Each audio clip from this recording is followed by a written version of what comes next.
Virtues, Devotional Thoughts for Women, written by Monica Diaz, read by Belinda Sainsbury. Pleasant good morning, friends. Today, March 28th, our devotional is entitled When Reason is Irrational, Part 1. We are not affected by what happens to us, but by what we tell others about what happens to us. Epictetus. Epictetus, a first century philosopher who was a slave as a child, teaches us a principle that is essential for the Christian life. It's derived from a story that is told about him, perhaps exaggerated over time. It's hard to tell if things that happened 2,000 years ago happened just as they are told. But let's draw a lesson from it. A picture is worth 1,000 words.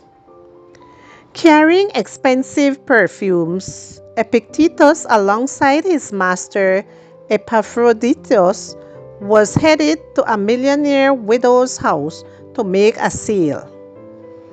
Some children running down the street crossed his path, causing him to lose balance. Seconds later, the flask with the perfume came crashing down on the ground. Pow! Sounded the blow of Epaphroditus delivered across Epictetus' leg with his walking stick. Now you will learn to be more careful, he yelled. Epictetus did not say a thing and remained silent through the next blow and the next. Doesn't it hurt? His master asked. Well, here's another one. Careful, Epictetus said. Your walking stick will break. Of course it hurt. Of course it brought up in him emotions such as rage. But neither pain nor rage forced Epictetus to react in a way he did not allow.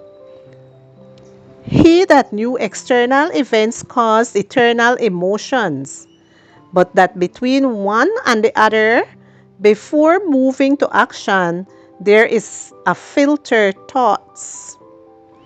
Those were submitted to his will, not to the will of him who tried to harm him. For us, Christian women, the equation should always be the same between the painful things that happen to us externally and the emotion they generate internally, which seeks to provoke us to react badly. There is a filter, our thoughts, the dialogue that takes place in our minds.